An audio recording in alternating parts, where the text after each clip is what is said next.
Hey guys, welcome to episode 31. And yeah, Kimo, indeed, we've got a bird problem here.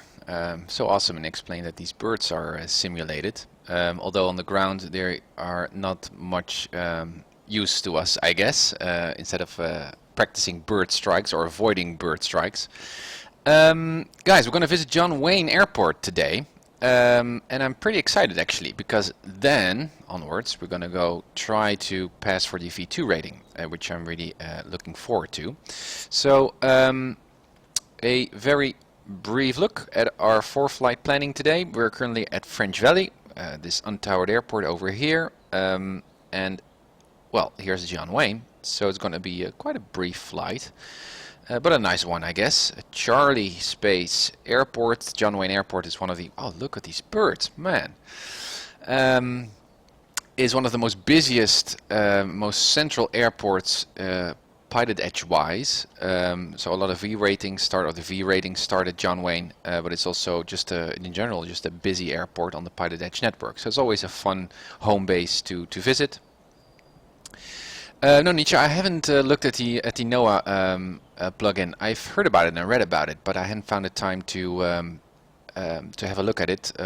Also because I was planning to fly unprepared today, in this episode. But I've messed around with Prepare, but some stuff was broken, and I did a practice flight again, and it didn't feel right. So for the time being, I will stick to Explain, at least for today. So that's why. But I will have a look to get more realistic flight or weather experience in Explain.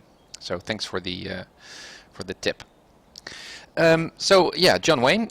So what I was planning to do was just taking off here from French Valley. We've got VMC across the board, which is cool. Well, across the board might be a little bit too positive. John Wayne is VMC, I guess. Let's have a quick look.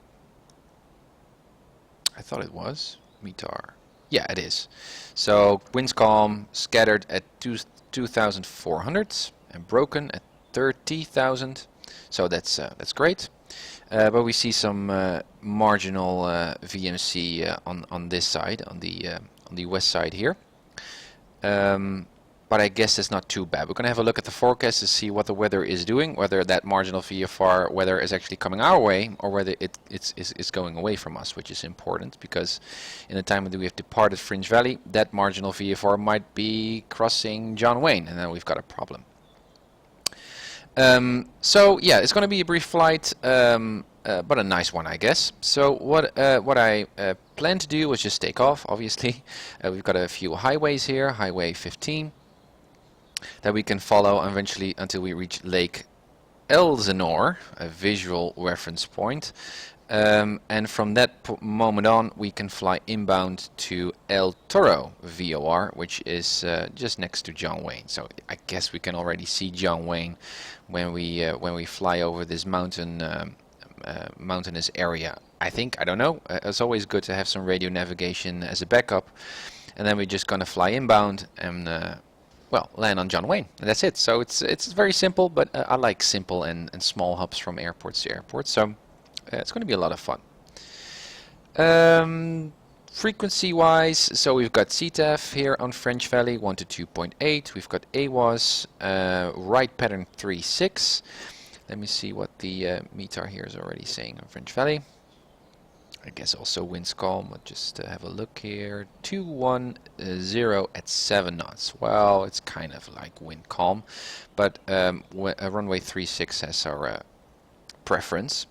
So 3.6 is a right pattern, as you can see, RP 3.6. Well, what we can also do is just a straight out departure perhaps, and then take a turn to the left.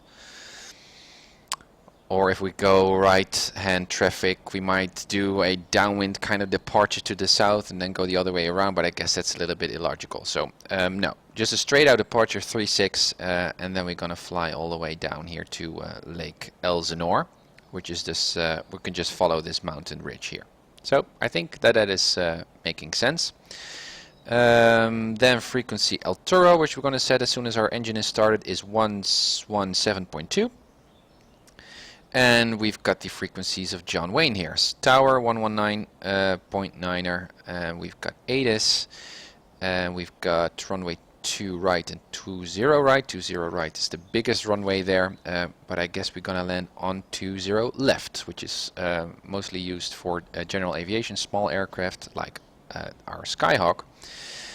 So let's pull up the airport diagram of John Wayne. Boom, there's John Wayne. So as you can see, 2 runways, and what we're going to do is that runway. I guess we're going to be assigned to that runway, which is just totally fine. And 20 left is just a left-hand traffic. So I guess what we're going to do is when we going to head over to John Wayne and we sign in. Let's say about, well, here, as soon as we cross that mountain ridge, and we're going to say, hey, John Wayne approach, here we are. Inbound for a full stop landing. We're just going to fly, well, exactly on track like here, just downwind for that left downwind runway 20 left. And then we just enter that downwind, I guess, or we're just going to enter a left base, could also be assigned to us, and then land.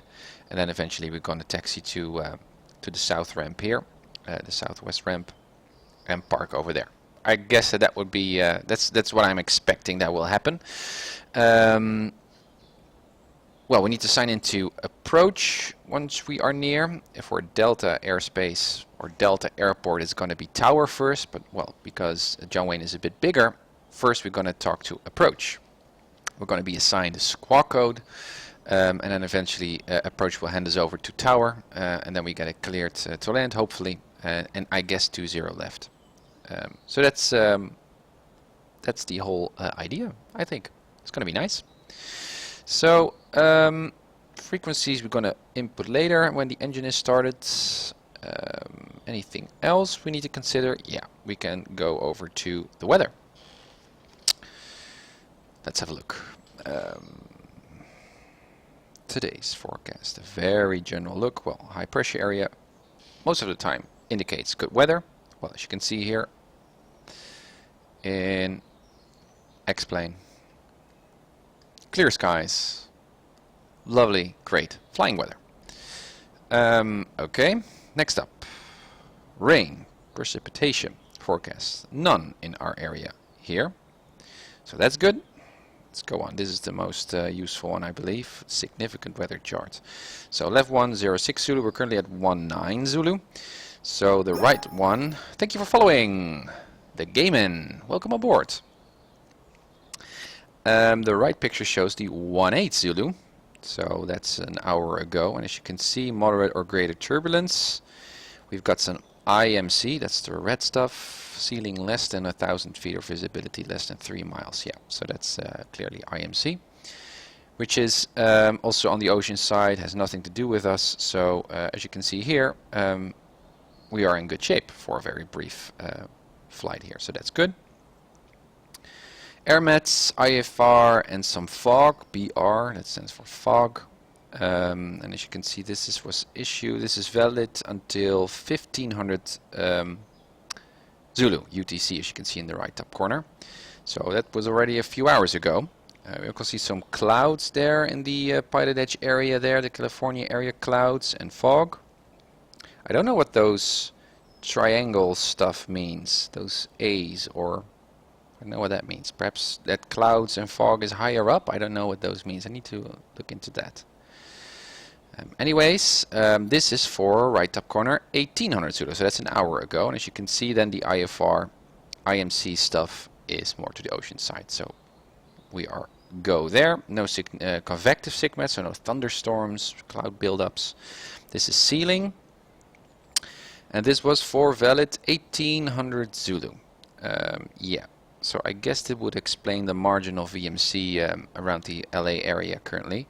So as you can see, looking at the colors, we can expect the cloud ceiling around 3,000 feet or so, perhaps a little bit lower if we go more into the city center of LA, which is at 1,000 and 3,000, and that might be the case if we just go back very quickly to the maps.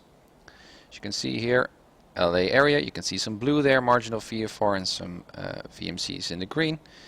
And as you can see here, that might make sense. Let me have a look at the METAR. Quick look.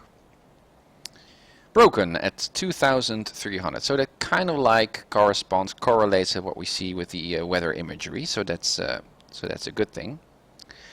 Now the whole idea is, okay, what direction does that weather go to? Or is it just going to evaporate, or is it going to the north, or is it going to John Wayne? That's not what we like to see. So let's head back to the imagery here. Where were we? 6 hour ceiling. That's where we were. Okay, next up. This is the satellite imagery. This is valid 1900 Zulu. So that's very recent. In the left top corner. I don't know if you guys can read, but trust me, 1900 Zulu. And as you can see, all this cloud stuff is over the ocean. And I guess now in California, as the day has started, the land has warmed up, and so we've got a lot of warm air, and that makes all the clouds evaporate. So that's I guess that is what is happening. We look at the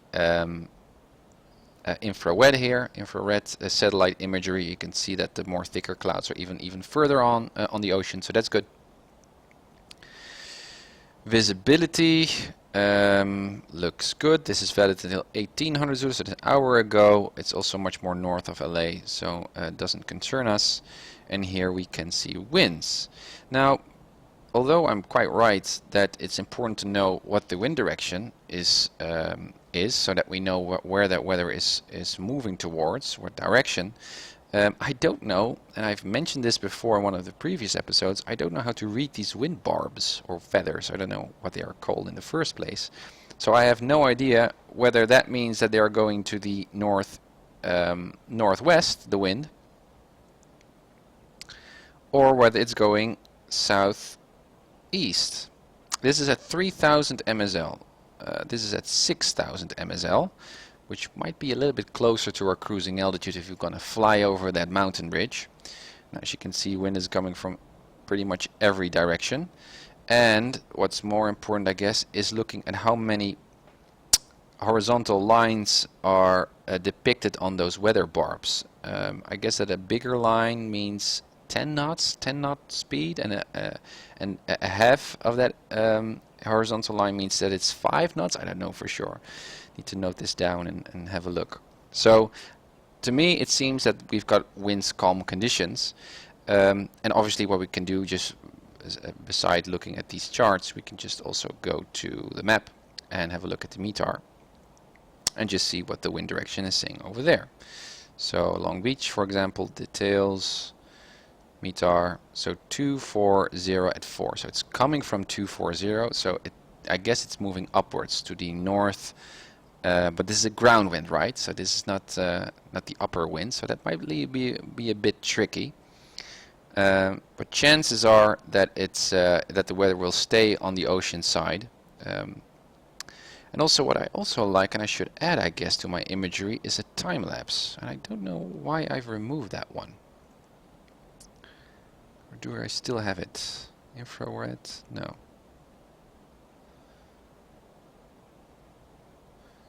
Okay, well, so let's just complete these ones, and I will have a look at the time lapse, because then you can see what the weather, what direction the weather is moving, which is quite informative, I think. So wind speed at 6,000, not that much of a high wind in our area, and at 9,000 that we're not going to reach. You can see that the speeds increase. Okay, no turbulence, SIGMATs. Looking good, no icing SIGMATs. These are the freezing levels, valid to the 1800 UTC.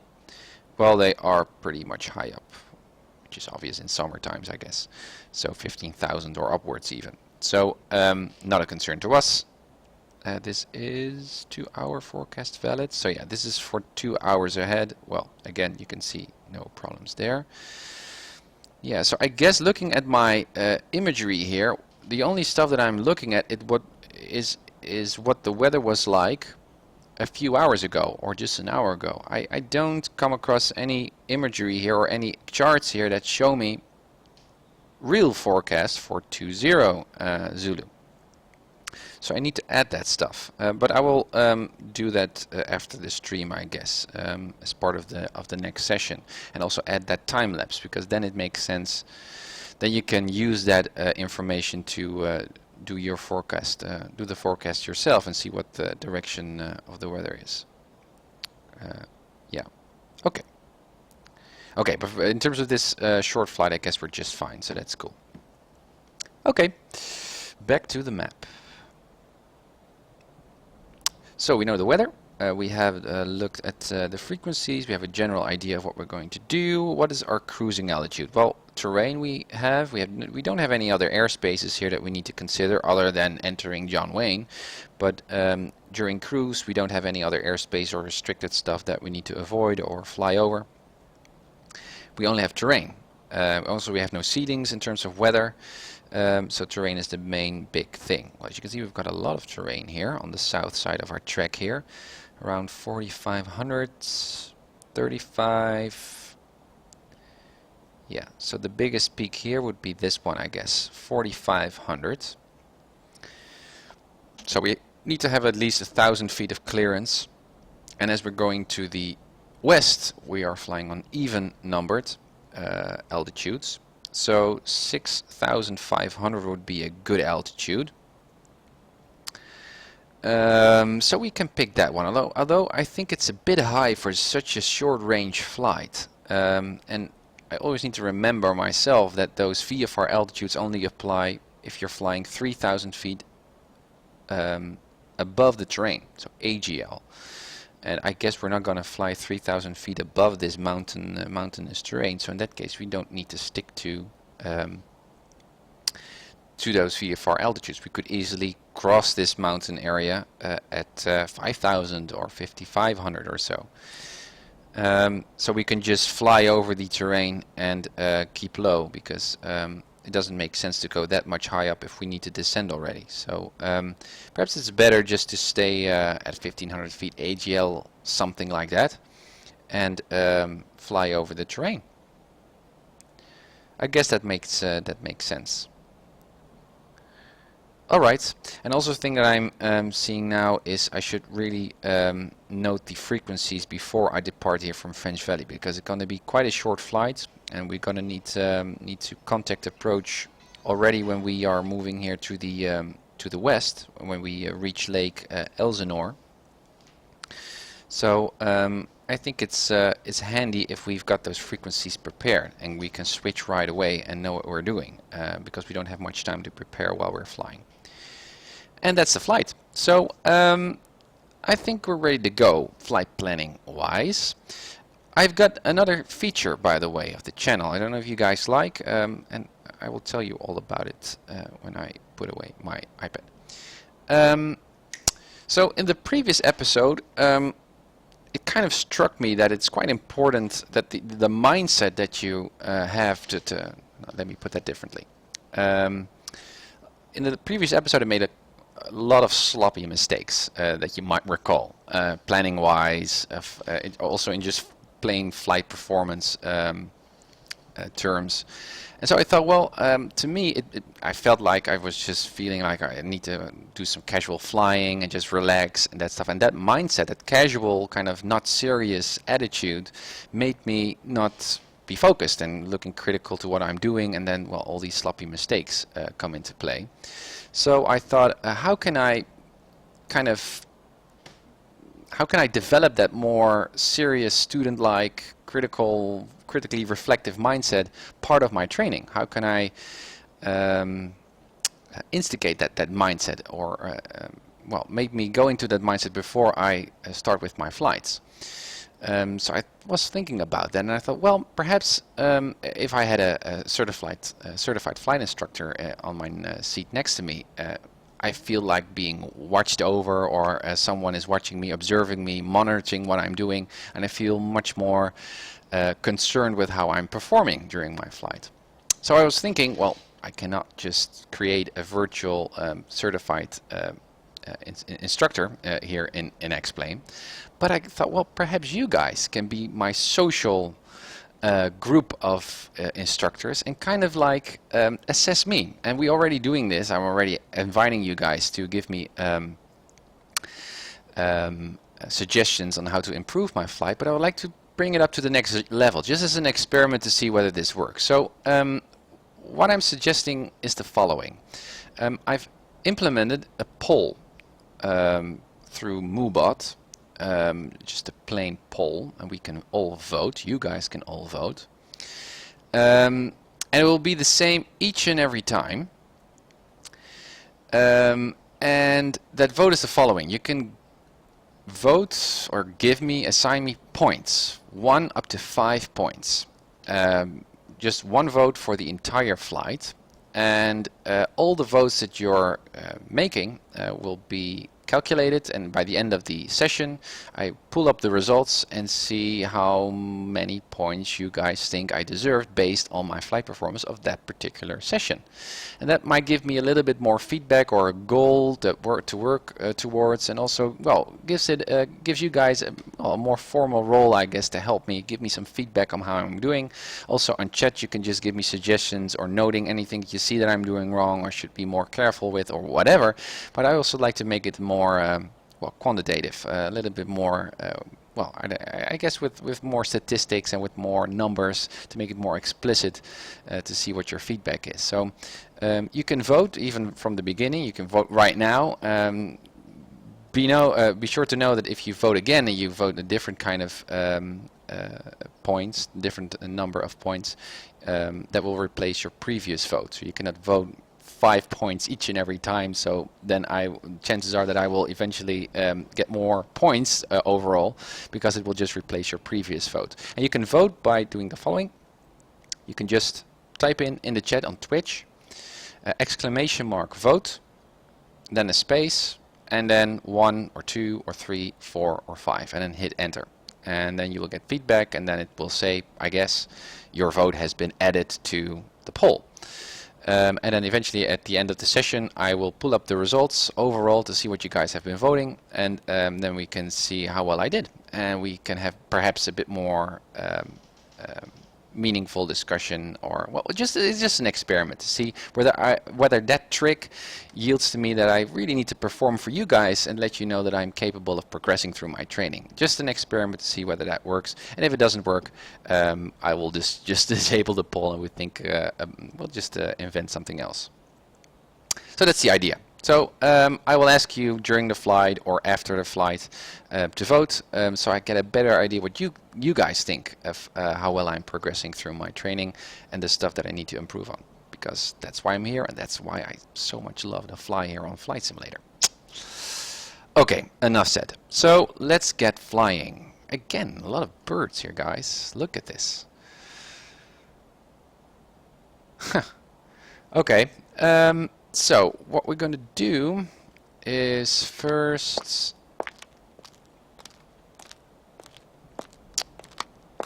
I guess our briefcase is still in. I didn't stream my close down, I guess, the closing of my previous flight. I just stopped while I was still in the cockpit. So briefcases are still in, that's good. Baggage door is closed. Let's have a look in the cockpit. Here we are. Center my TrackIR. Center, yes. Let's have a look. I see it's not calibrated properly, so that's the first thing that I'm going to do. Don't know what that triggers, but what triggers that to happen? Joystick equipment, calibrate. Right, left, forwards, back. Throttle levers, prop lever we don't need, mixture. Then the rudder pedal and the toe brakes, and then we've got everything. The trim wheel, just give it a spin, and I'll say use this position as center, and that's it. And now, if I'm not mistaken, yeah, centered. Cool. Then let's have a look at all the other stuff. Trim, yeah, that works. Oh, let me just recenter here. That's set. Window is closed. ELT is set. Cabin air is open. Flaps are up. Throttle levers, mixture lever is to idle. This is all off. Transponder is off, off, off, off, off, off. No circuit breaker stuff. Only beacon is on. And we are ready to go. Parker brakes, yeah. Okay. Then what we're going to do is we should check the lights. I'm going to skip that right now. I believe that's just okay, time-wise. So I'm going to skip that, but I am going to skip the internal checks here. Or I am going to walk through the internal checks. So batteries on. We don't have a... well, I guess perhaps we just have enough fuel, but it's on the low side here. So we're going to refuel. That's one thing that we need to remember. Avionics on to see if everything is working.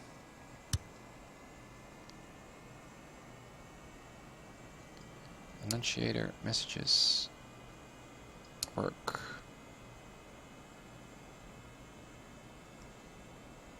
And let's pull our flaps down.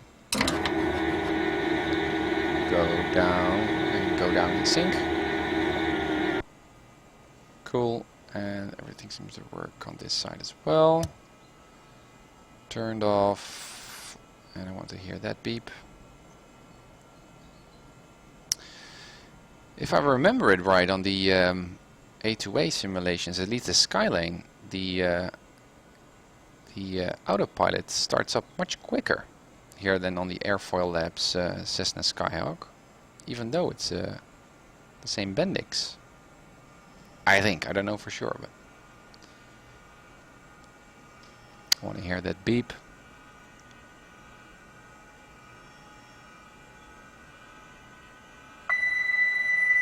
There it goes, that's the test screen. Yeah, seems to work just fine. Okay, so avionics off and the batteries back off, flaps are down, so we can do our external check, and we need some more fuel. Parker brakes are set. Okay. TrackIR is off. Let's go outside again. Not hit our head here. Okay. So we already checked the baggage door. So let's pretend that we feel the antenna here. ELT antenna. No loose screws here. Or bolts. I don't know what these are called. Leading edge here.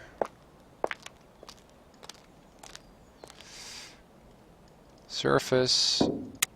Moves freely, is connected, which is good. Seems to be connected as well. Oh. Rudder. Moves freely too. Beacon looks good, no scratches, nothing is damaged. This side seems to be connected too.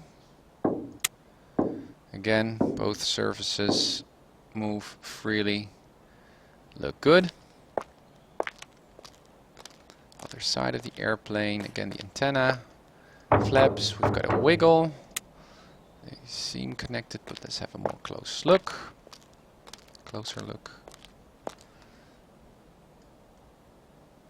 Seems to look just fine. Ailerons, turn around. Look at the yoke. Move freely and in the right direction. Lights. Look good.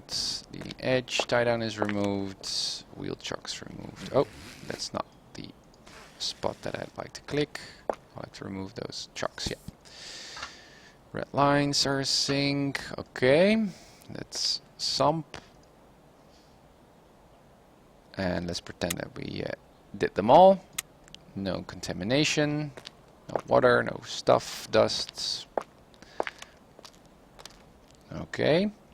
Then we've got the filters here. Well, they seem clear. Let's pretend that they are clear. And let's go up on the wing. So we need to refuel.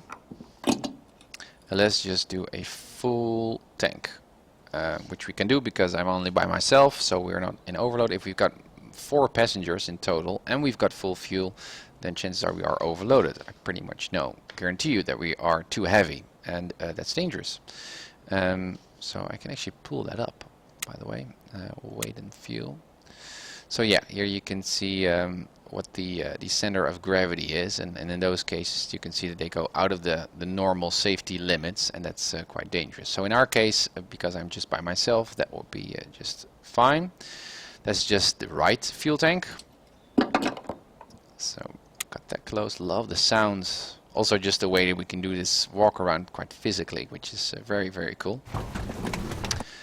Go down. Let's see if I can free my camera move here. A bug that I'm hoping that will be fixed in the next upgrade. Yeah, there we are. Oil is good. Closed. Strut. Let's pretend that we've checked that as well. Enough room. Exhaust pipe is fixed. Secured. No bird's nest. Air filters clean. No dents or other stuff on the propeller blades. Other side of the aircraft here. Static air is clear. And let's look at the nose wheel. Those red stripes are in sync. Go up on this wing. Also on this side, 100%. Again, antennas here look good. Windshield looks good. Let's go down. Again, yeah, free. Pedo. Tube cover removed. Lights look good. No damage there. Wingtip. Position lights, strobe lights look good. And then the ailerons move freely and in the right direction. Flaps. There's a wiggle, which is good. Connected. Wheel chucks removed. And also those stripes are in sync. Okay, so that concludes the exterior walk around. I forgot about that static port, so let's pretend that we checked that one. So I immediately moved away from the baggage door to the tail, but yeah, I should have included that one. Okay, so here we go. Let's start with fly-in. TrackIR on, and it's already in sync. Close the door. Let's fasten our seatbelts. Go to John Wayne. Been looking forward to that flight, guys. Got a Cessna there on departure, which is also, no, that's in the opposite direction, I think. Yeah. So perhaps it's better to depart on the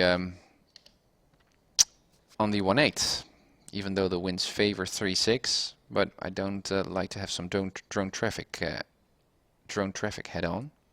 So perhaps it's safer to fly from the 1/8 and then make a right-hand departure. We just follow along here, Highway 15 to Lake Elsinore. Okay, so 1/8. Let's already set that heading bug so we don't forget. So we checked the internal systems. We checked the exterior.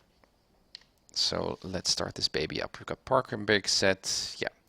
No, that one. Batteries are on. Again, you can see fuel refueled. That's good.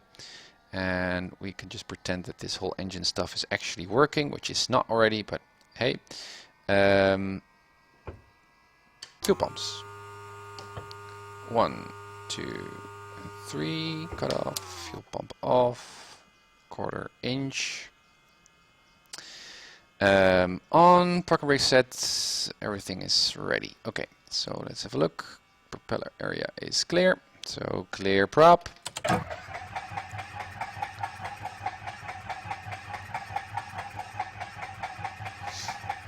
And it's not going. Why is it not going? Oh yeah, because that was not, I'm still waiting. I'm getting used to the A2A simulation stuff. The real procedure is that you start with idle on mixture, and then as soon as it kicks, as soon as it starts the engine, then you push on that mixture. But yeah, here on the Airfoil labs, it's not implemented yet. I hope soon. So let's go full mixture and then do the starts. There it goes. Back to both. Another 1000 RPM. We can see the oil pressure is already in the green. Should be in the green within 30 seconds, so that's good. Generator on. Let's lean for ground operations. Something like that. Should see a small dip there in the RPM. I don't know if that's simulated. I guess not. It's part of the engine upgrade. Let's have a look. Full mixture. Let's lean. Can you see a little dip in the RPM? No, it's actually rising. No. So that's not really realistic yet. So back to 1000. Flaps up. Avionics on. And let's show ourselves on radar. VFR. Marker beacon we don't need. That sound. Saitek panels are on. So first up is our virtual headsets. There we are. And let's check on ADIS. Or AWAS here on French Valley, which is 119.02, which is already set. Murrieta, French Valley Information Juliet.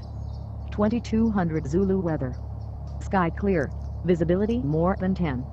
Temperature 19. Viewpoint 13. Wind calm. Altimeter 2990. Arriving and departing runway 36. Advise on initial contact. Okay, 2990, that's set. Let's see if that corresponds to our airport elevation.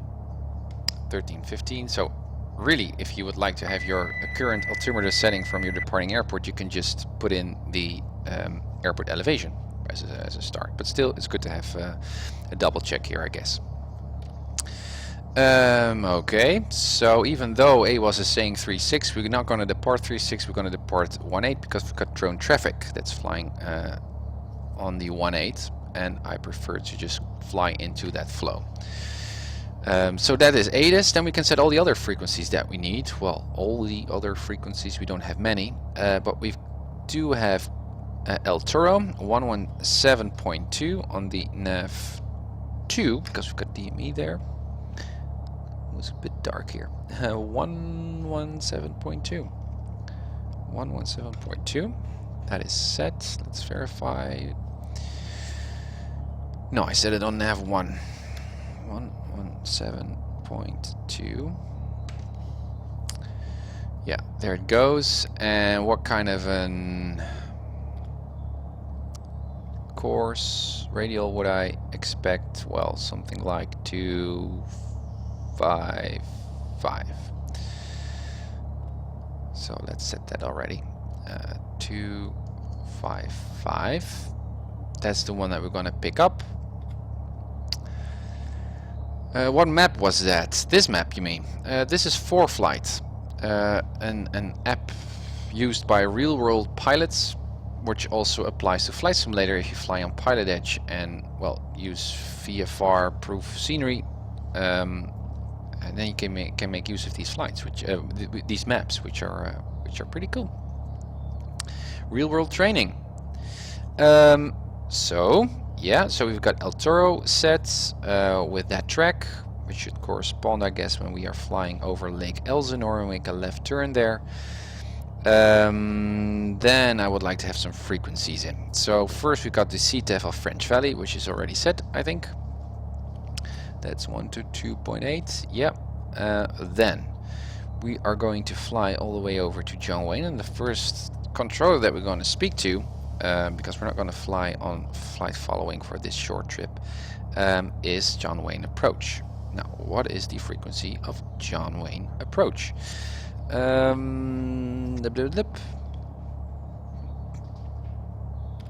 go pull up the map there. John Wayne approach 121.3. 121.3. 121.3. That's set in the COM1 standby. That's good. So as soon as we taking off, and we're going to switch to approach, which we're going to do very soon. After departure, then I'm going to already set the next frequency in the COM1 standby, which then would be Tower, John Wayne Tower, 119.9. So that's good. We don't have multiple approach frequencies, right, of John Wayne? We've got multiple towers, as you can see here. So each runway has its own tower frequency. So I'm expecting that we're going to land on 20 left. As I briefed already. So that that means that we need to contact 119.9 because 20 right is 126.8, as you can see. There's also a general tower, I think, 128.35, but yeah, I guess it's going to be 119.9. And I do see multiple clearances, multiple departures, but only one approach, 1.3. Okay, just to make sure. And I also like to know beforehand what the traffic pattern altitude is. Sorry guys, need to prepare this stuff in advance. So how can I know what the traffic pattern altitude is? By just picking that runway. Right traffic, that's 20 right, am I? Yeah, that's correct, 20 left, yeah. Is it depicted here? No, it is not. It's just the general information, perhaps here on top. Yeah, pattern altitude 1000 MSL. Yeah, just an ordinary 1000. Okay. So we got our stuff briefed, I guess. Finally. Short flight. I think I'm all set doing this seriously. Okay, here we go. 1 to 2.0, we're ready to go. TrackIR. There we are. So engine still in the green. EGT nicely high up, ridiculously high up. I don't know if you can get it that much high up in the just on ground by leaning, but anyway. We're gonna taxi to 18, so that's that direction. So we're just gonna go here to the right and then follow all the way along, and then we're ready to go. Okay, let's go.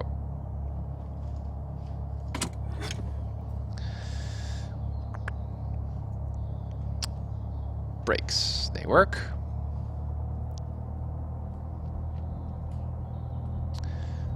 Slow taxiing here. Turn indicators moving, slip indicators moving, artificial horizon is stable, heading indicator is moving, and in sync with the compass, magnetic compass, so that's good. No traffic on the left and right.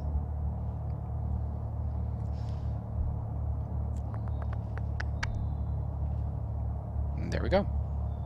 Heading block is on the bottom, which is good. I haven't seen the Cessna since the last time.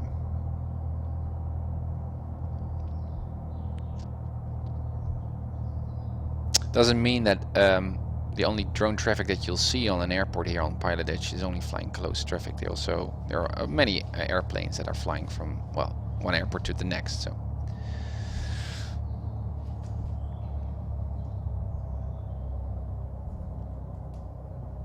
again, engine is looking good.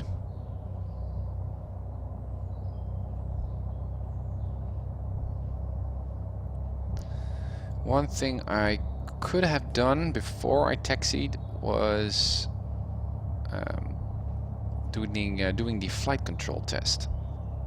I mean, I have moved the ailerons and the rudder during the exterior pre-flight. So in one way I've already checked, but let's do one also before run up.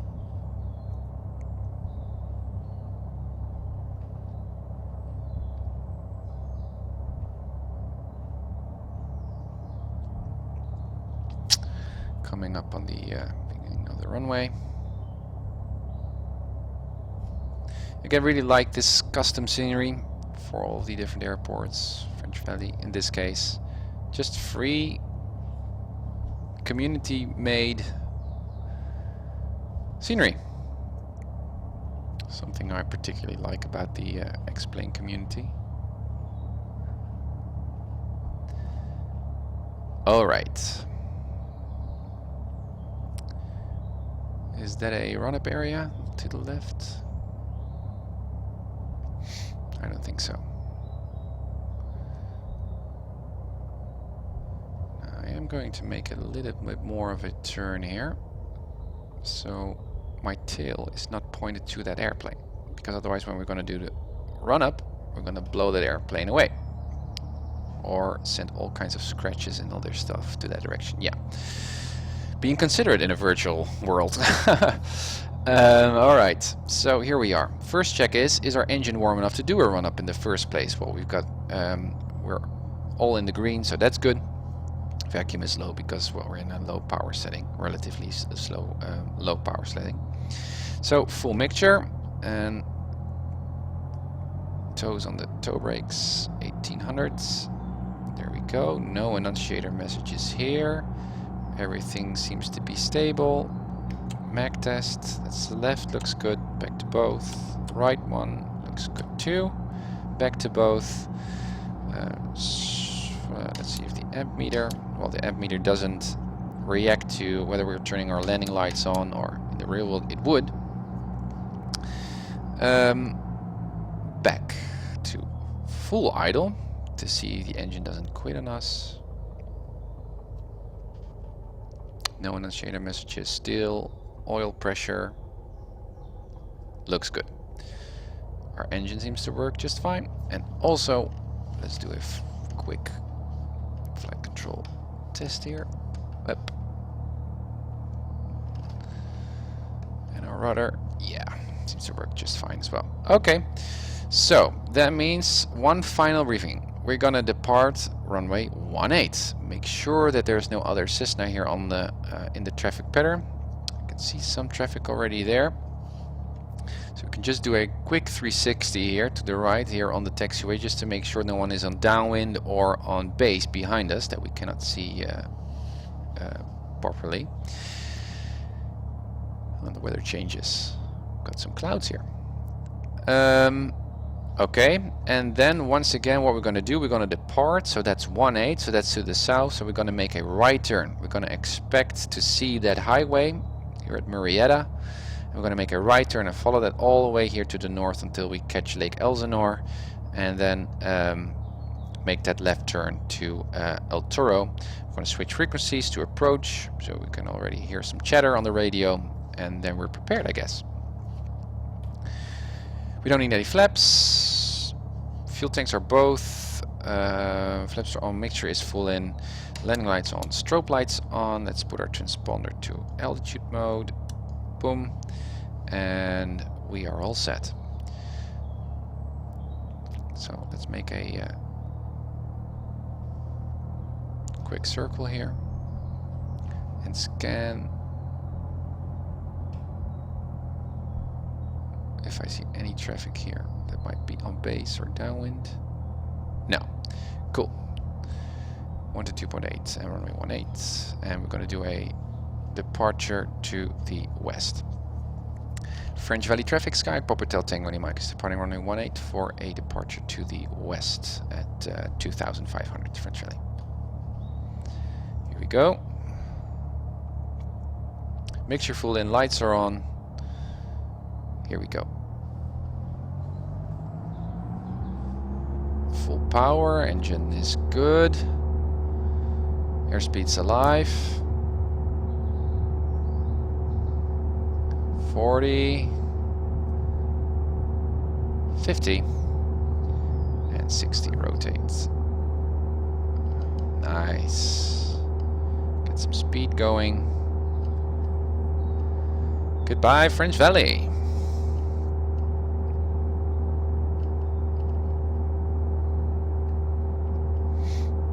Nicely trimmed. To the south, you can see the mountains already, which we expect to see. Somewhere in the distance, there should be that highway.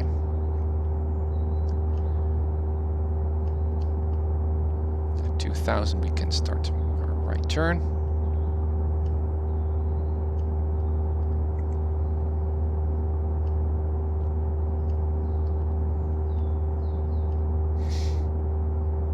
There we are. So shallow turn. Make sure no one is flying on the right side of us. Well, I can see someone there. If you guys can see. Far away.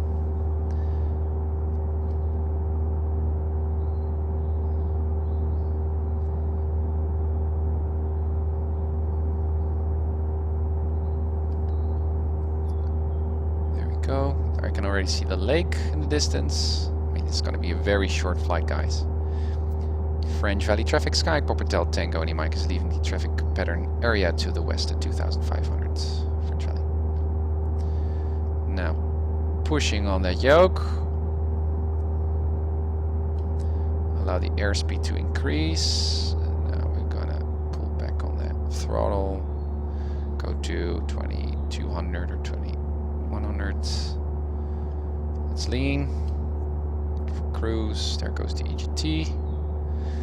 And trim, because I'm pushing on the yoke like mad. Like a madman. Well, highway. Highway. We need to follow that mountain ridge here. We can already see the lake in the distance. I can also see some traffic over there, which is at our altitude. Which is probably that Skylark private stuff going on. So we need to make sure that we're not flying into there, into those guys. So better perhaps to keep on climbing. So let's pitch up a bit.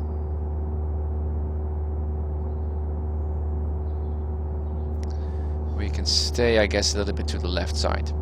Okay, so we are clear from the traffic area here, French Valley there, behind us.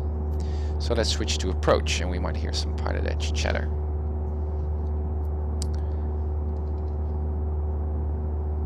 .7 was tower of John Wayne.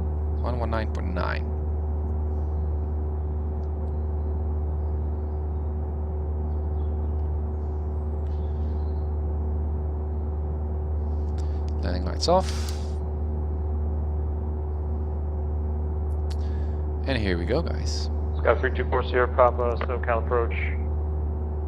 Showing altimeter 2990. So that SoCal approach is not really an approach of John Wayne. So as you can see here on the map, I guess it would also be depicted over here. Here is contact approach on 124.1. You see this box?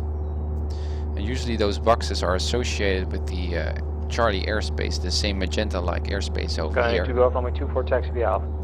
So perhaps I have misread to contact 121.3, and I should rather contact 124.1. Don't know what one I should choose. Guys, what would you suggest? 121.3 or this SoCal approach 124.1? Again, just to make sure that John Wayne, that I've read the right frequency.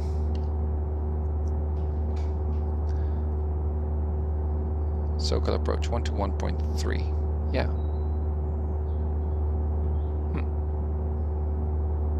I'm going for 124.1. I think that is more.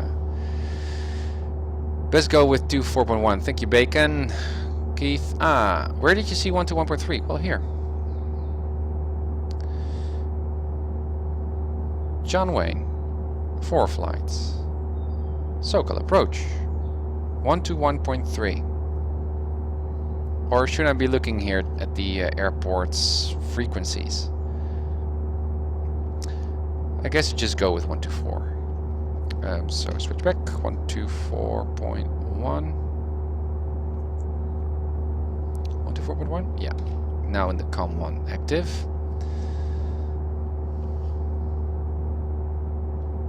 Yeah, Keith. Yeah, I don't know. For the north side, you can see on the top left of the iPad, just north of Charlie. Okay, it's over here. Oh yeah, there's 121.3. Yeah, so Keith, you're right. It's interesting why 4Flight only shows 1 from the north side. I guess this would be another one. 127.2. So we're going to go with 124.1. So we've got the lake here. I see some traffic, and not just one airplane, but there. Also saw one over there, but it just disappeared.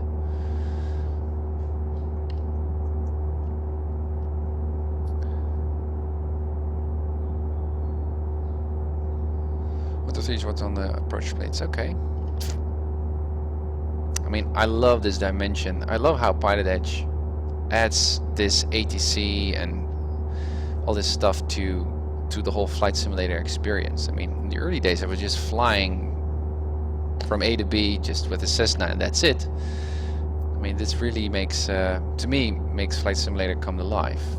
Chatting with the controllers and trying to understand how all these airspaces work. And I really love the system even more than just plainly talking with the controllers. I mean, it's so cool.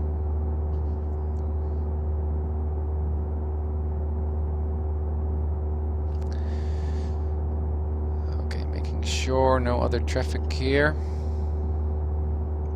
Got some traffic underneath us.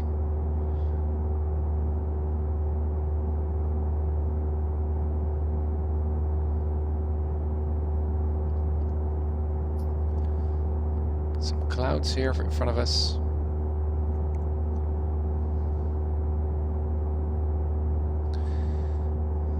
Again, just to make sure. So, looking at our planning, or my planning, I'm expecting to catch that radial inbound to El Toro, here around Lake Elsinore.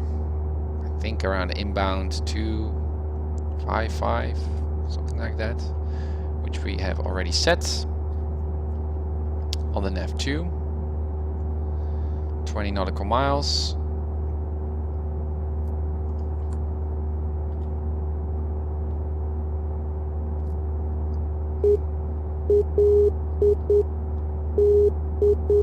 Confirmed.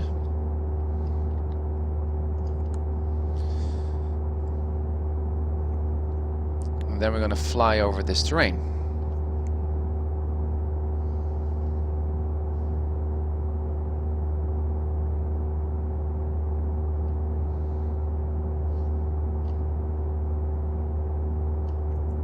Skyline 618 to Golf, San Bernardino Tower, runway 24, click takeoff.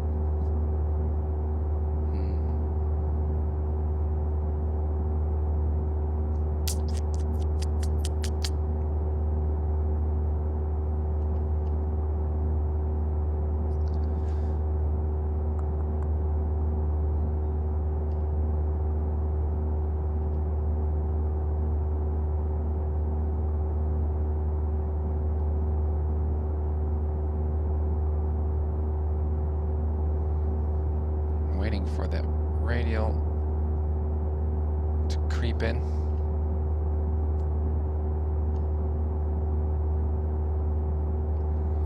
Our heading indicator and the compasses are still in sync. Got traffic in front of us.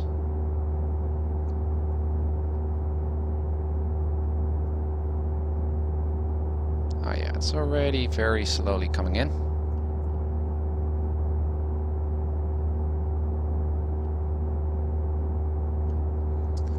So what we can do, rather than we wait here to catch that radial, because I can see some big terrain here in front of us, we just go to the left here and sneak in front of it. Making sure no one is on this side. No.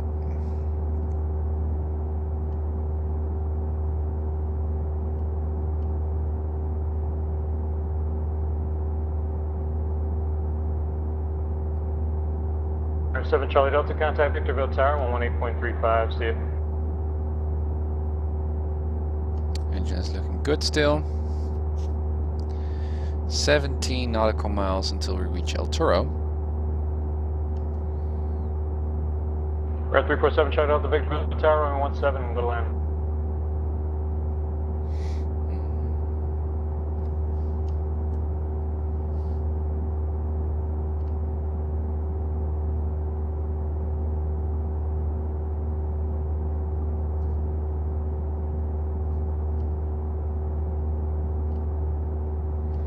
Cessna 4 Sierra Papa, contact John Wayne Tower, 126.8.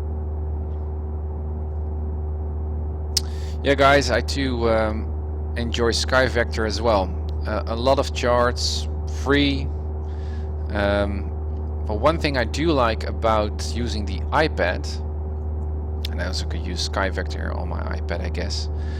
But the one thing while streaming is that I can just use the iPad while I'm just flying without moving to other screens and having different browsers on and different overlays on my streaming and that stuff. It's so quick, it's so easy.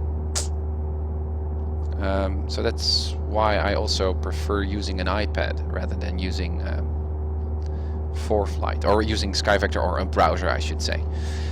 I guess I can also just use Sky Vector here on my iPad for flight. Sierra Works Papa, gorgeous. Tower, enter left downwind runway 20 Also, what I like is left, report from field. that ForeFlight offers this scratch pad. So and I can show you guys what I'm writing down. Don't know if that's has any educational value. Papa, but enter left downwind runway 20 left, report midfield.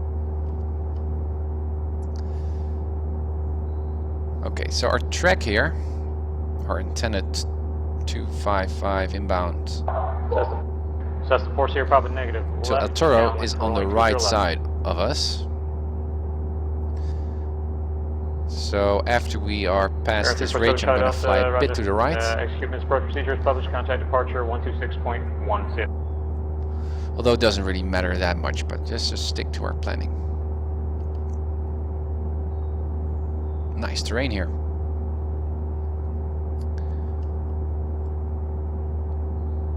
These mountains remind me of a couple of YouTube videos that I've been watching these previous days of sailplane pilots.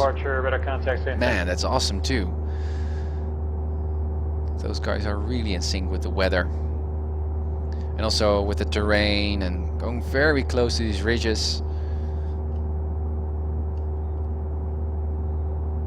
7 shot Delta X further clearance, 2033, time now 2013. Let's already make that right turn.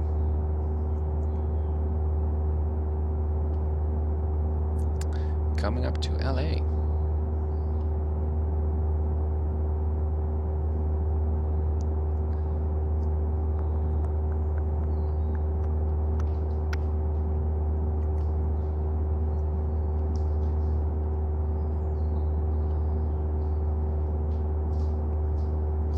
Engine is still looking good, although not really. So I've noticing this for a couple of flights. I mean, look at this oil temperature. Skyrocketed the threshold here 245. Well, one thing I would say is then go full mixture to cool down the engine a bit more. And there's not a lot of other stuff that I can do other than just land and, well, assume that it's a mechanical error. But it's weird. Oh yeah, there it goes if I go full mixture. It does react a bit on the engine, but I'm hoping that the next upgrade of the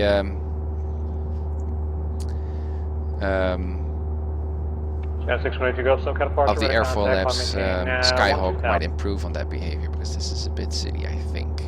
Awesome. Saba 786, contact SoCal approach 134.9er. So let's get close to this terrain. Also, I guess in the real world here, we've got an airport there to the left.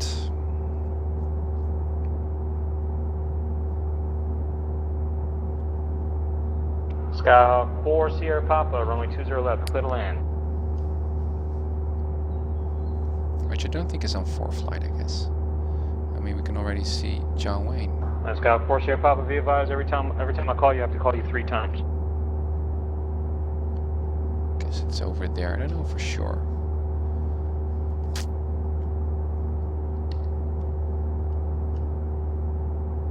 See the radial creeping in. Saba 786, SoCal approach. I guess that is the that airport isn't shown on the ForeFlight.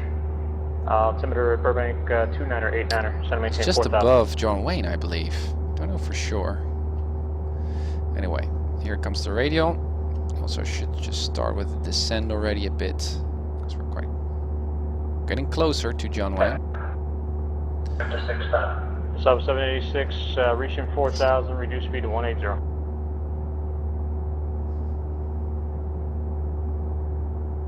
I think John Wayne is over there.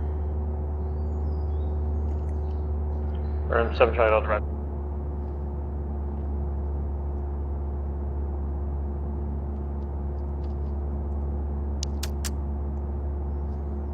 There we go. 9 miles from El Toro. So the distance between...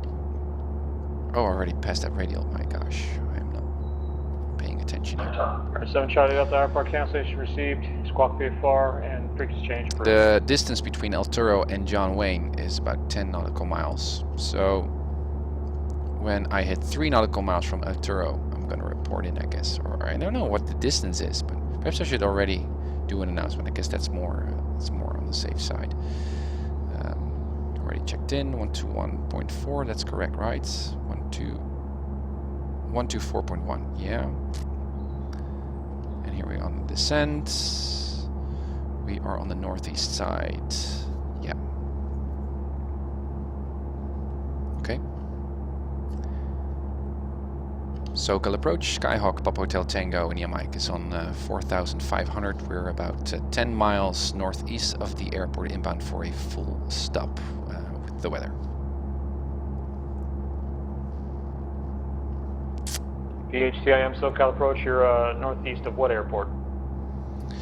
Northeast of John Wayne, sorry. Papa Hotel Tango Mike. PHTIM, Roger, Squawk 1403 ident. Squawk 1430 and ident. 1403. 1403 for Papa Hotel Tango Mike and we'll ident. Alright. Stop 786, contact SoCal approach 134.2. 403 and ident.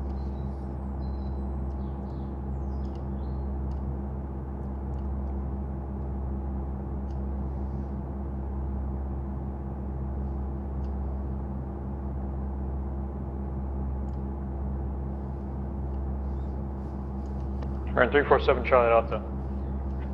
Victor Tower, when you're VFR, it's always a visual approach. You don't have to request it.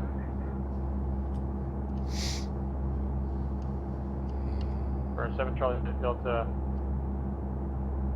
Enter enter on the 45 for the left, correction for the right downwind runway 17, and report midfield.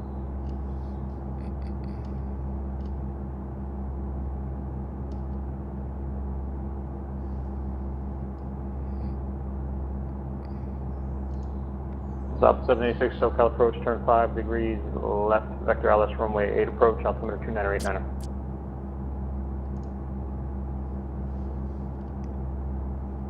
PHTIM radar contact 15 miles east of the John Wayne Airport, altimeter 2989. 2989er, Papa Hotel Tango Mike. Bear 7 Charlie Delta, enter only 45 for the right downwind runway 17, report midfield. There we are, 15 miles. Okay, so I miscalculated, I guess. No, 10 miles, I was right. Yeah, that was a bit earlier. Airport here, Papa Taxi parking via Charlie Hotel Alpha.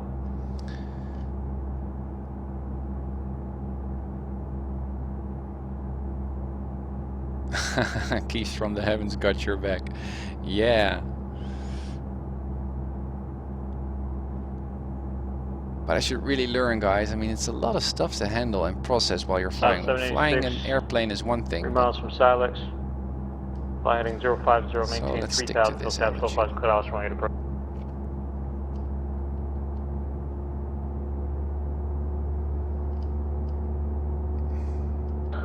PHTIM, see the signal peak. Say again, Papa Hotel Tango Mike? PHTIM, proceed to signal peak. Yeah, we'll proceed to signal peak, Papa Hotel Tango Mike. Okay, single peak. So that's a point single peak. Where is it? Single peak. Irving. Oh, let me disable that one. Single peak. There's single peak. Yeah, so we're gonna go to the left. Make sure that no one is on this side. Okay, interesting. So these are visual, I don't know what these are called, but just visual point reference points or something like that. So let's make a more clear idea of where that single peak is. I mean, I know it's a bit on the south side, but single peak here, near a mountain, near the coast. Around here, see some highways, freeways that we're gonna follow on.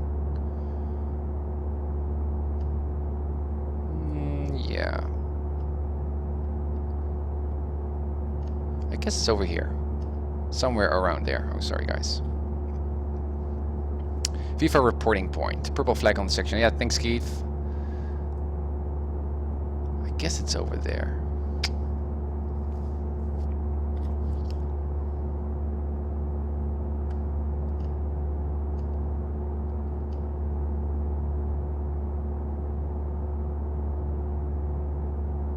Some traffic there. A lot of traffic on the right. Perhaps that's why the controller likes us just to make this left turn to the south.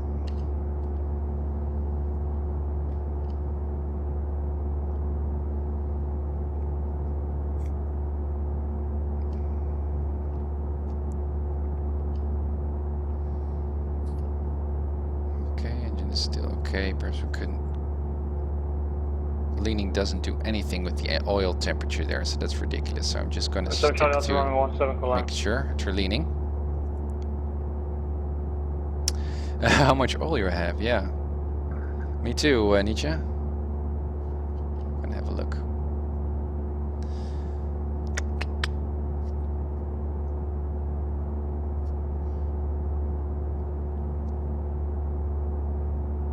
See some airplane here in front of me.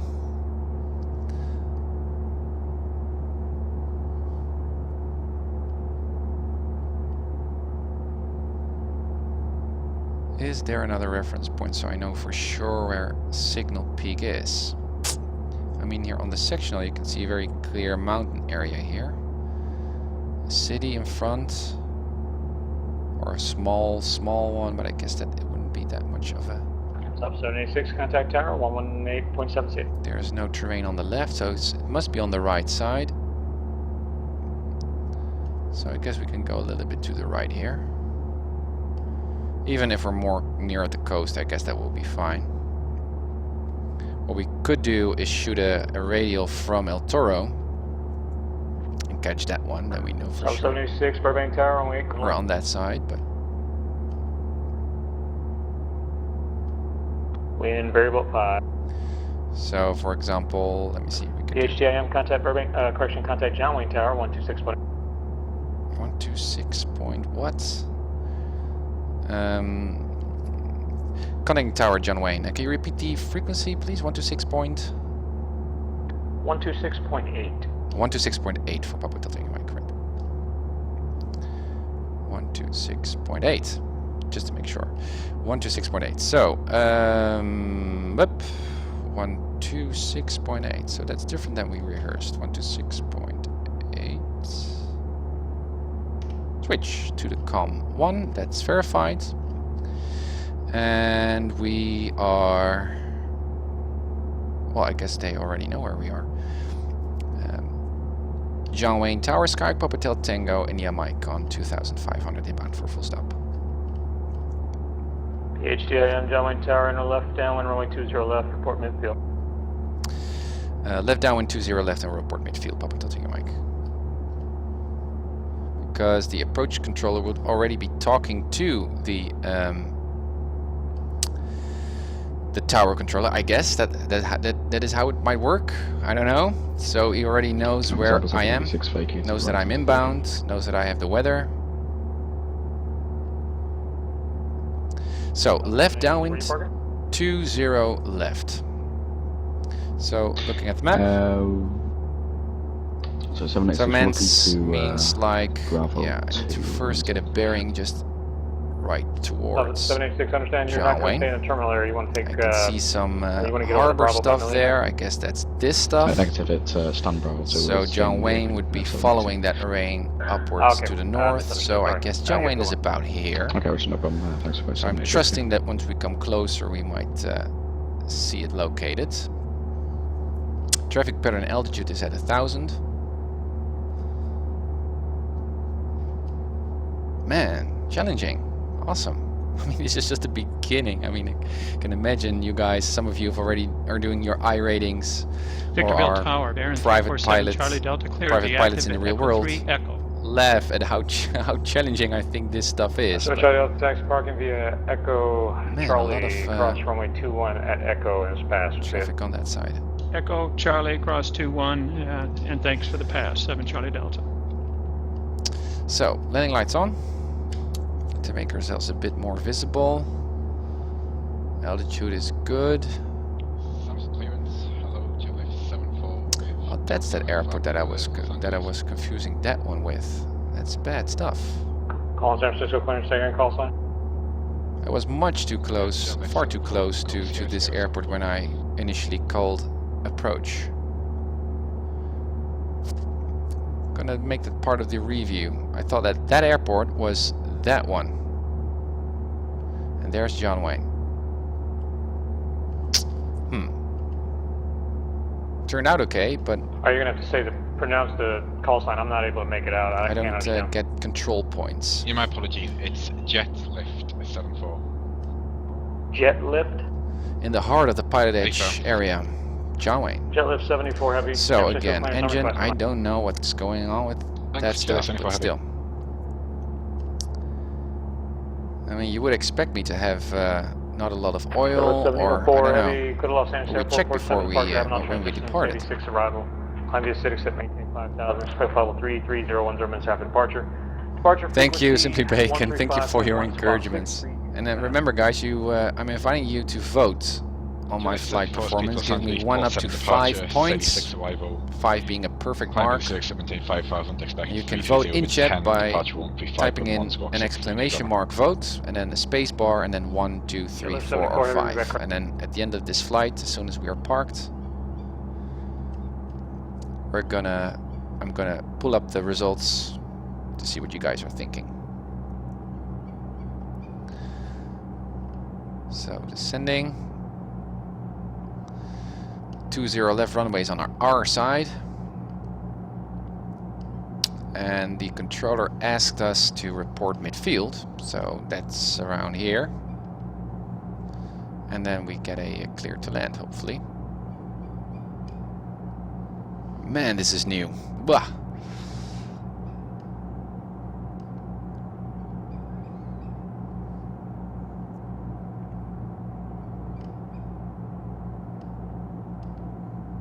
And especially because, to me, the controllers speak with such speed. I mean, it's tough to see the chunks of information that they are communicating.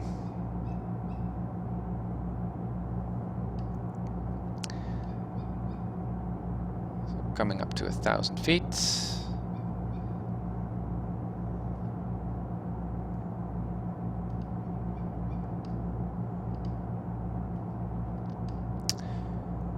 We're now on tower. What's ground? Well, we can check when we are at the threshold. Let's just worry with landing first. Can also just make sure that is set. Should have done that a bit earlier. So here we are, traffic pattern altitude. So a bit more power, although we need to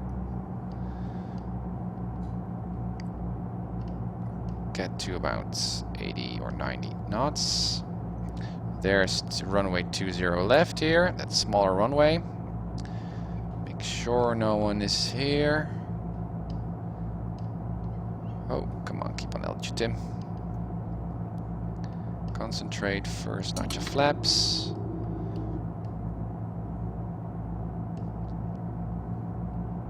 And a bit more power, because those flaps are killing my speed here. Here we are. At John Wayne Tower, Skyhawk Papa Hotel Tango Mike is midfield, runway 20 left.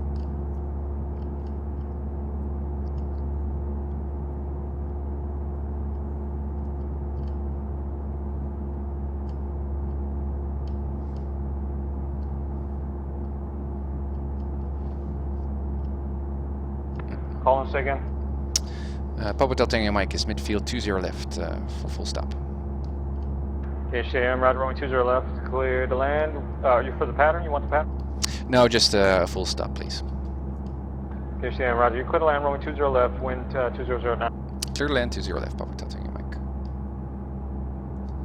Okay. We can make our turn here. For base, watch that heading bug and watch your speed. There he goes.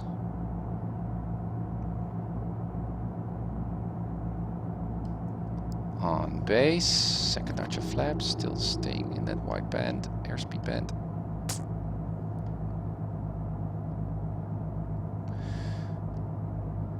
A little bit too much of an extended base leg, I guess. Wasn't really flying a proper downwind direction. And I know that I should make my turn a little bit shorter here, or start my turn sooner, because you don't want to overshoot this base leg and fly on the final approach leg of runway 20 right. I'm much too high up. There we go, still pushing on that yoke, so nose down, nose down, nose down. Let's kill that airspeed. Again, mixture full in. Landing lights, everything is on. Okay.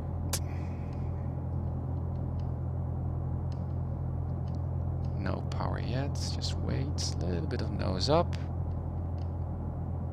There goes the airspeed. And now I need to slowly add some power. Not a lot, but a bit.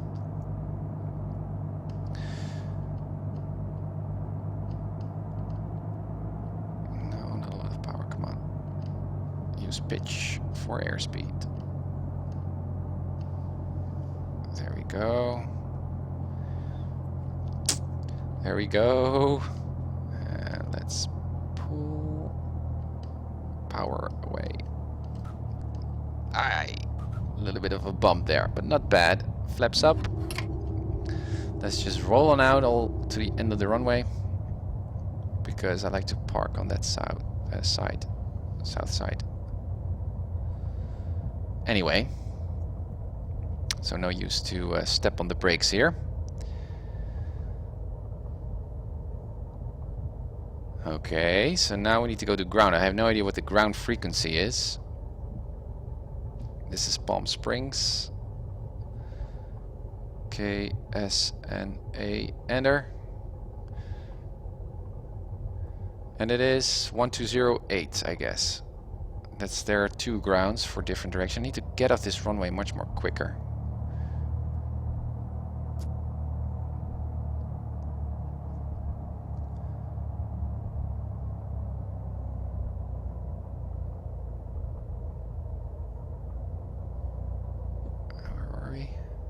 This is at hotel. Okay, back to 1000. Thank you for following, King Crosby. Thank you. Lean. Okay, so this is, yeah.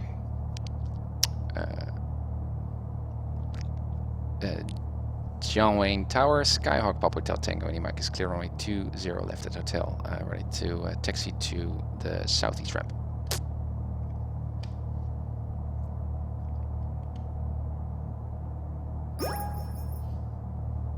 Thank you guys. PHTIM taxi parking via hotel for this frequency. Have a good. Taxi to parking, we'll see on this frequency. Thank you, have a good day too. Pop Hotel Tango, Mike. Okay. So here we go. Landing lights off, strobe lights off. We'll keep our transponder to the altitude mode because John Wayne requires us to. If you pull up the plate, you'll see. Not all airports have that, so thank you guys. Thank you for following. That's really encouraging. I'm really feeling vulnerable doing these flights, trying to master this complex stuff. To be honest, I really feel that I'm behind the ball all of the time, but I guess that's just part of the process.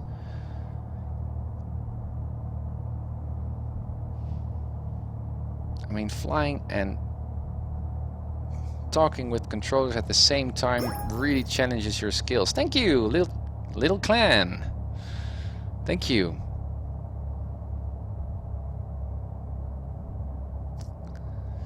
So, where are we going to park? Well, I guess around there. Wow, guys. Dread, thank you.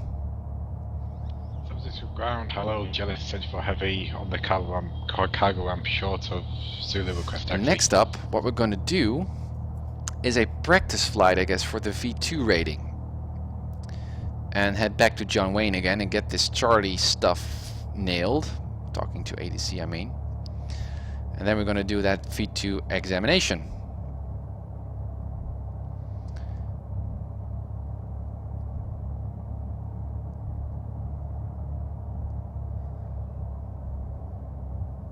Don't practice, just do it. Oh, Keith, I don't know if you know, but I'm not going to make Flight SimCon, unfortunately. I have a funeral this week, so I had to cancel my my trip. Ground, hello, Jealous. So I'm hoping to see you next year on Flight SimCon and the team. I was really looking forward to seeing you guys, but yeah, that's Flight life. 74 Heavy, San Francisco ground, runway 1 So we're left gonna taxi via Charlie Kilo Alpha Mike 1, cross runway 28 right at Kilo and runway 28 Here left we at Kilo. are. One left via Oh, Mike 1. drive into that hangar. Cross 2A left. Let's and put it 2 right here. Kilo, Jealous 34 Heavy. There we go. And well, something like this. Not the best parking, but anyway. Okay, so parking brakes are set. Let's turn off our transponder. We're going off the radar here. Nothing we need to worry about here. 51 minutes. That's a bummer. I was looking forward to meeting you. Yeah, Keith, I was looking forward to meeting you too. But hey, that's what happens next time. Now my next goal is just to get also my I ratings, and that might be a nice milestone for me to work on in preparation of visiting next year, I guess. Okay, avionics off. Mixture cut off. There goes the prop. Ignition switch off. Batteries off. Virtual headphones off. Let's put that control wheel lock on. And here we are. Doors open and we're on John Wayne. Guys, that was challenging. Oh man. And also looking forward to seeing the footage of Flight SimCon, I guess. But also would love to see Frugal's presentation and meeting the X-Plane guys. Also, I don't know, Fly Inside. I don't know what the project is called, but the Oculus Rift software that we can use to get that 3D immersive experience of Flight Simulator. I was also looking forward to seeing that one. Uncertified question for you: how did you navigate to signal single? Oh, it's just behind the V1 snap. Let me see. Did you navigate to this? Well, if you're asking me how I did navigating to signal peak, well, I thought I was just pointing my aircraft into the direction of a mountain, which seemed mountainous and the coast, and so I thought, well, generally that would be the direction of signal peak. So I wasn't really sure how to pinpoint where signal peak specifically was. One way I could have done that is by shooting a radial, I guess, from El Toro to signal peak, but I don't know if that was the right way to do it. I was a little bit overwhelmed with that instruction because I was expecting just an enter left downwind kind of way. So I thought, signal peak? What is signal peak? While I was preparing to enter the traffic pattern. So I was a bit overwhelmed there. So perhaps that's something I should work on. Radial is a good idea. Alright, yeah. But I mean, it doesn't make sense to prepare all this stuff beforehand, before I fly. I mean, he could also have said fly to another point or whatever. So I guess this just takes experience so that the next time you know what to do, I guess. Or direct on GPS, yeah, but I'm not using GPS yet. Just want to rely on my visual referencing and navigation first. But perhaps makes all this a bit too challenging. Good idea to review visual points. Yeah, that's a good one. I could make that part of my departure and arrivals. Thank you, Alligator. Thank you for following. Okay, guys. So I'm curious to see whether this voting stuff works. So if you're gonna grade me for this particular flight, which is quite generic and a little bit fuzzy, I know, but if you'd like to grade me, grade this flight from 1 point up to 5 points. How would you grade me? And you can do so by now texting here in the chat an exclamation mark, vote, and then a space bar, and then a number 1 up to 5, and then hit enter. Then we're going to collect all your votes, and then I'm going to pull up your votes to see what you think I deserve or earn. It will ring a bell. Yeah, Keith. Yeah, makes sense. Should make that part of my arrival planning of the airport to include those signal points. A grade based on what? On how well you think I've flown. If you think I made a lot of mistakes, or you think I was sloppy, or whatever, which I know is a bit sloppy. I don't have any objective measures here. Perhaps I should, I don't know. But I'm just curious to see whether you guys like to grade and what kind of impact it has on me, just to get that more serious mindset going on. I mean, I'm pretty serious on my training still, but if I know that you guys will be monitoring my performance and, well, really critically and reflectively think along and spot any mistakes that I'm making, I get a bit more into my training mindset. I think. I don't know. It's just an experiment. Is there any way you could see how much oil you have and open the affiliate panel before voting, Tim? So some people might prefer to vote anonymously. Oh yeah, that could be an issue, I guess. Maybe whisper to the bot. Can you whisper to the bot? I don't know if that's possible. I'm not that much into Twitch yet. I just discovered that you can actually do polls with MooBot. So perhaps you should look into the technicalities here just to make that voting more anonymous voting. Okay, I will remember to look into that.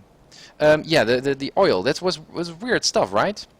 Can I look into that? Well, first, can I just do that by looking here in settings, or fuel tank, no oil? Perhaps I should just go outside. I need to secure my airplane anyway. Go outside. Man, feel... Hello? Can I go outside, guys? I mean, these are just a few bugs here that... Yeah, there it goes. Yeah. +2, 2+. School rate was a nice flight. Thank you. Alright, not bad. Other side of the Skyhawk.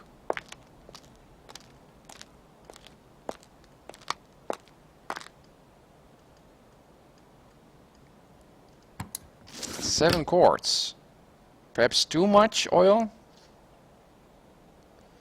Tim's still wearing heels. Yeah, it sounds like it. Yeah, I don't know what's happening there, but somehow I'm always wearing heels. Perhaps when I just switch to sneakers, my flight skills will improve too. But guys, 7 quarts of oil in the engine. I don't know what is happening with that oil temperature during that flight. It isn't always the case. So, and make sure I was leaning properly, I guess.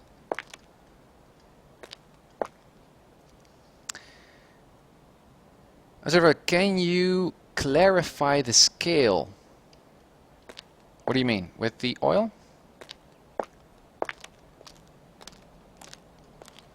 I mean, I know, I guess around 4 or 5 quarts is the bare minimum. Or the scale of the voting. Yeah, sorry. Well, yeah, that's the problem with the whole voting stuff. I just thought, well, 5 is a perfect score and 1 is well, a bad vote, a bad score. So I thought, well, anything in between, you guys can pick your own voting, but I don't know. And also, I guess there are different dimensions to how well I perform during my flight. So perhaps I earn a 5 on the landing, 5 points, but 2 on navigation. So perhaps this is a much too rough kind of voting kind of system. But I'm curious to get into a system that you guys can give me more precise or specific feedback on how well I'm flying, what the areas are that I need to focus on, I need to improve on the next Yeah, right. So 1 is bad, 5 is good. Yeah, but still, it's a very rough kind of. Oh, yeah. Here in Europe, it works the other way around. That's a good one, Keith. Yeah. So no, here in the Netherlands at least, when you go much more high up. Thank you, Super Donkey, for following. The higher you go up, the better the grade is. Yeah, that might differ from other countries. Good one. But I'm hesitating here to see if there's another way how we can do these votes. I can also just provide a link. We go to a Google page or something, and there you can vote and leave a comment. But perhaps that's much too complex. So yeah, need to think about that. But I'm just curious to collect more of your feedback and to see what the areas are that I need to improve on. I know you guys know a lot about flying and about PilotEdge and that stuff. So I'm here to learn. So one reason when I'm doing these streams is to get to know you guys and see what kind of experiences and stuff you can teach me while I'm flying. The straw poll is good. Yeah. Yeah. Well, I have a look to see what I can use here on the stream. Okay. So guys, yeah, you're right, Keith. You're right. I also thought about different categories, or well, we'll just see. I will just have a look to see what works here. Guys, so flight a review here based on my own reflections. Not that bad flight, better than the previous flight. So I did a proper briefing. One thing I noticed that my imagery, my weather imagery, isn't that informative because it only involves stuff of what weather is current or has been a few hours ago. Well, the whole idea is to do a forecast, and obviously you can kind of like base your forecast on the development of the earlier developments in weather terms. But there are also some charts here that I can use, time lapses or just simple forecast charts to make sure what the weather is doing. And since I'm flying on, that's the reason why my charts aren't that informative anymore. I suddenly comes to me. Usually I was flying here in Netherlands time, local time, in the early morning, and then PilotEdge, the controllers weren't online. And now, because I'm now flying specifically to practice with ATC on PilotEdge, I'm flying in the evenings here, local time here in the Netherlands. So the charts that I've picked that were usually forecast charts are now not. So I need to, I guess, update my charts and to make sure that the right Zulu times are there. You could use the brief function in ForeFlight. It'll show you. Oh man, I also don't know ForeFlight enough. Good one, Keith. Where is it? File and brief. But this is only for real flights, real world flights, I think. I've seen that brief function somewhere. I don't know. Good one. Also good, I guess, just to watch a workshop or tutorial on YouTube about ForeFlight and how it works, because there's a lot more in it than I probably know. No, not just for real world. Okay, cool. So I can just say new flight plan, and then I can just do whatever I like. And then do, well, brief doesn't make sense right now, but unknown to unknown. Okay. Well, I have a look to see if this works, because then I guess I get weather and the TAFs of my particular flight. That's interesting. Okay, but then again, I see I can use a lot more, or I should update my imagery charts here to make sure that my weather charts here, so I have forecast charts. That makes sense. That's one. Next. Navigation-wise, it went pretty well, although... Tim, if you like, I can run you through the briefing, how to bring up the brief oh, quickly and cool, efficiently on ForeFlight. Sure, go ahead. So, file and brief.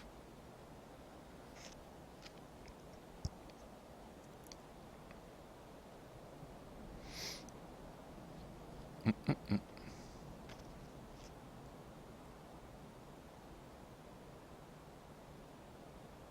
actually don't need to start and file and brief. That'll take longer to do it that way. Just go back to your main page where you were looking at the map. Right. This is cool. My gosh.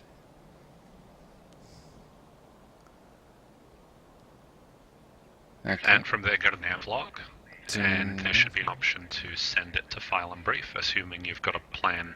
You've got the route from French Valley to John Wayne still in there. Yeah, got that one.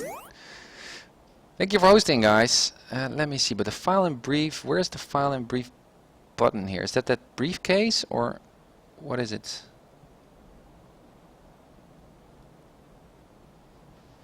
I see. It's the bottom right button where it looks like the rectangle with the up arrow. You can send it to file and brief.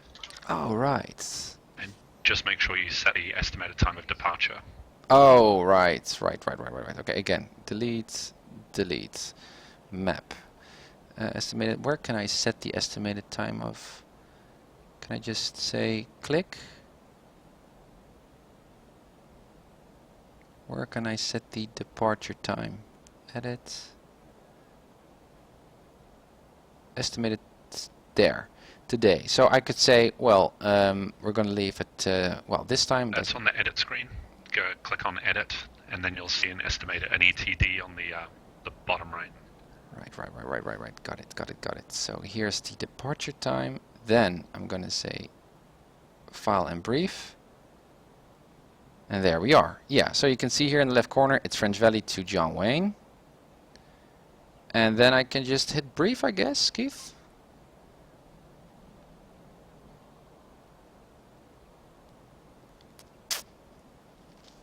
This is cool, just a personal tutorial here on ForeFlight. This is awesome, Keith. Wow. But this would really make things a lot easier. Yes, then you can brief. And then brief. ForeFlight briefing. ForeFlight briefing gives you the weather information you need in an easy-to-read, visual, interactive, and translated format. Please. Retrieving briefing. Yeah, sorry, I don't know why my push to talk didn't work. Yeah, you can hit brief. Problem with briefing. Aircraft PhD is invalid. Thank you for hosting, guys. Use the full flight briefing. Yeah, but this doesn't work, I guess, because I need to have an American-US kind of aircraft ID. But I get the whole procedure here.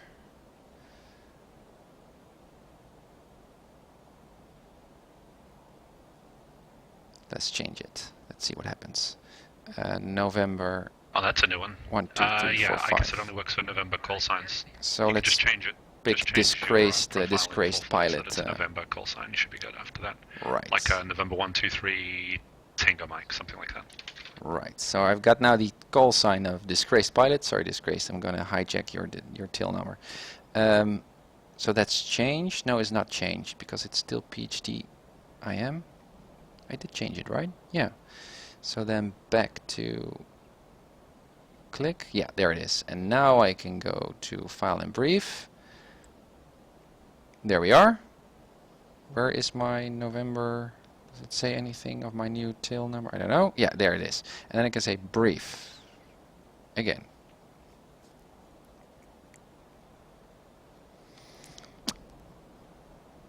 This would be very, very cool.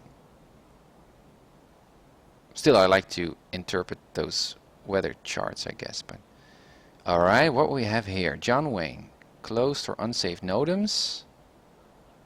Next, IFR air mats. I guess I'm gonna press that below, that button below, Keith. But let me know what I should do now.